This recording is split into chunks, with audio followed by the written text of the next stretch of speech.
Good morning, all the students. I'm Shivam Saxena, your social science teacher. In the previous module of this chapter, we have discussed about expansions of the Nazis' power in 1943, and we have also discussed about how the Nazi has made all kinds of the overviews. Today, in this video, we will discuss about Nazis worldview and other topics too. ठीक है, so one by one we'll discuss. According to the Nazi ideology, there was no equality between the people but only a racial hierarchy. देखिए, Nazi has changed the democracy and he also reconstructed the democracy and make a dictatorship governments in Germany that we have already discussed. Here we see that according to the Nazis ideology, यानी according to the Nazi ideology, there was no equality between the people. यानी Nazi considered that the people by birth are not equal. Generally it has been considered that the each and every person is equal, but as per the ideology of the Nazi, he simply considered that the peoples are not equal, they are discriminated by the birth only. ठीक है, और वो racial हायरेसी के basis पे discrimination होते हैं. Racial means यहाँ पे कलर्स के बेसिस पे कि भाई अगर आप लोअर नहीं है तो आपको उस कलर में बर्थ आपकी क्यों हुई है. This was generally a basic propaganda of the Nazi.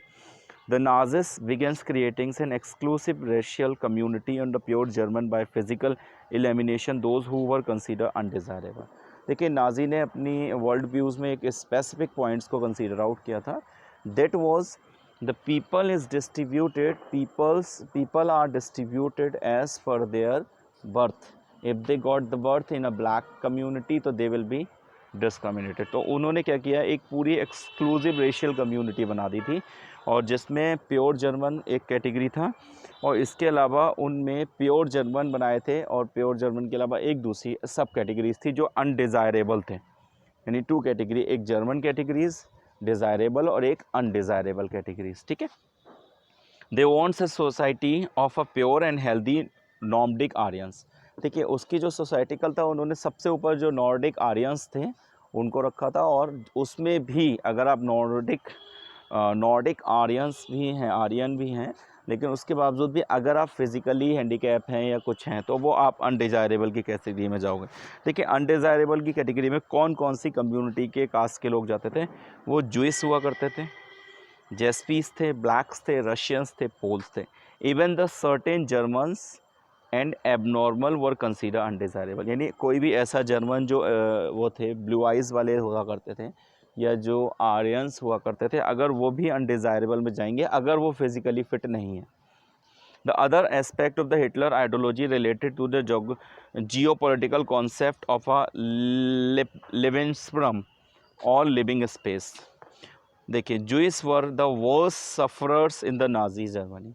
अब उन्होंने क्या किया था नाजी ने कि जो कैटेगराइजेशन हुआ था उस कैटेगराइजेशन के हिसाब से उनका जियोलॉजिकल डिवीज़न कर दिया था कि इस कैटेगरी के लोग इस एरिया में नहीं रहेंगे, इस कैटेगरी के लोग इधर रहेंगे. अनडिज़ायरेबल लोगों की कैटेगरी अलग बना दी गई थी, डिज़ायरेबल को अलग बना दिया गया था. और जूइस जो थे वो सबसे वर्स्ट सिचुएशन में थे. नाजीज़ की ओवरव्यूज़ में we talk about then the Jews was on the bottom place of that. Hitler believed that pseudoscientific theories of a race which said that the conversation was no solutions to the Jewish problems. It has to be solved through their total elimination. देखिए, एक theories जिससे बहुत ज़्यादा प्रभावित था Nazi Hitler जिसको हम बोलते हैं, वो ये था कि वो ये मानता था कि एक जो थ्योरी एक साइकोलॉजिस्ट ने या एक जियोलॉजिस्ट ने सजेस्ट किया था वो ये थी कि किसी भी पर्टिकुलर पर्सन का डेवलपमेंट उसकी फोर फादर के डेवलपमेंट पे डिपेंड करता है कि उसके फोर फादर ने कितना डेवलपमेंट किया.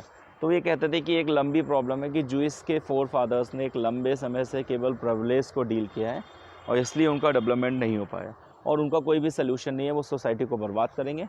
There is only one solutions to deal with them is the total elimination, कि उनको पूरी तरीक़ों से सोसाइटी से बाहर निकाल दिया जाए. तो उसके लिए उन्होंने क्या किया, देखिए 1933 से 38 में the Nazi terrorized and pauperised segregates the Jews compelling thems to leave the country. यानी जबरन उनको बंधक बनाया गया और उनको डरा डरा के भगाया गया, उनसे कहा गया कि कंट्री को छोड़ दीजिए। नेक्स्ट फ्रेज जो शुरू हुआ था वो 39 से 45 में था। Aimed at concentrating thems in the certain area and then killing them in a gas chambers in Poland. अच्छा, पहला जो स्टेज था उनमें उनको ये मैसेज दिया गया था कि आप अपने आप छोड़ के चले जाइए, जूस को स्पेशली, ठीक है। और अगर जो लोग नहीं छोड़ के गए उनको क्या था, एक सेंटर प्लेसेस पे एक अलग एरिया बनाया गया और उसमें एक गैस चैम्बर हुआ करता था, यानी एक बड़ा सा चैम्बर था जिसमें वो लोगों को बैठालते थे और एक शावर से विषैली यानी पॉइजनियस गैस रिलीज़ की जाती थी और उस पॉइजनियस गैस जब रिलीज़ होती थी तो उस पॉइजनियस गैस से उनको मार दिया जाता था। ये जनरली पोलैंड में होता था, ठीक है। उसके बाद है genocidal and the war becomes the two sides of the same coin, occupied the Poland was divided, ठीक है। अभी इसको बोला गया था जेनोसाइडल वॉर। जेनोसाइडल वॉर क्या होता था कि बिना किसी रीज़न के अननेसेसरली मल्टीपल पीपल्स को मार दिया गया था और इसकी वजह से क्या हुआ, जो पोलैंड था उसका डिवीज़न हो गया। Polish were force to leave their home and properties behind to be occupied by the ethical Germans brought in from the occupied Europeans, ठीक है। यानी जो पोलैंड से एरियाज़ था उनसे वहाँ से जर्मन को उनको जूस को भगाया गया और उनको फोर्सफुली उनसे कहा गया कि आप अपने अपने एरियाज़ को छोड़ दीजिए और क्योंकि हम जो है वो इस एरिया को कवर करेंगे। ये वर्ल्ड व्यू था आपका नाजी का। अब जो नेक्स्ट हम डिस्कस करेंगे वो youth in a Nazi Germany की what was the situation of the youth in a Nazi Germany and how they has been treated and trained. Hitler felt that the strong Nazi society could be established by teaching the Nazi ideology to the children. देखिए Hitler सबसे पहले क्या है, youth किसी भी society को बनाते हैं, youth are the future of the society. So first thing the Hitler has done is Hitler felt this thing that if they train the childrens, अगर वो चिल्ड्रंस को बच्चों को बचपन से ही ट्रेंड करेंगे और नाजी की अच्छाइयों के बारे में बताएंगे तो आगे आने वाले टाइम पर वो उनको सपोर्ट करेंगे। All the school were given the German teachers, जितने भी स्कूल थे उनमें जर्मन टीचर्स उठाए गए। Childrens were divided into the two groups, desirable और अनडिज़ायरेबल, यानी जो कंडीशन पहले की गई थी सोसाइटी में डिज़ायरेबल ग्रुप के बच्चे और अनडिज़ायरेबल ग्रुप के बच्चे अलग कर दिए गए स्कूल्स में। टेक्स्ट बुक और रीप्रिंट रिटर्न, जितनी भी टेक्स्ट बुक्स थी उनको रीराइट किया गया, उनको रीफंक्शंस्ड किया गया। और sports in the schools was nurture the spirits of the violence and aggressions. Functions of sports in the school was to nurture the spirit of violence and aggressions, यानी उस जो स्पोर्ट्स का मेन फंक्शन था वो ये कर दिया गया कि लोगों को किस हिसाब से वायलेंस और एग्रेशन के तरीके सिखाए जाए। 10 year old has to be entered in a जैक वॉक के ग्रुप बनाया गया था, जैसे अभी आजकल ये आरएसएस के ग्रुप बन जाते हैं या बजरंग दल, ऐसे ही ग्रुप बनाए गए थे। 10 साल के बच्चे उस ग्रुप में भर्ती किए जाते थे। 14 साल में ऑल द बॉयज़ जो जितने भी लड़के हुआ करते थे वो सब हिटलर के यूथ को ज्वाइन करते थे।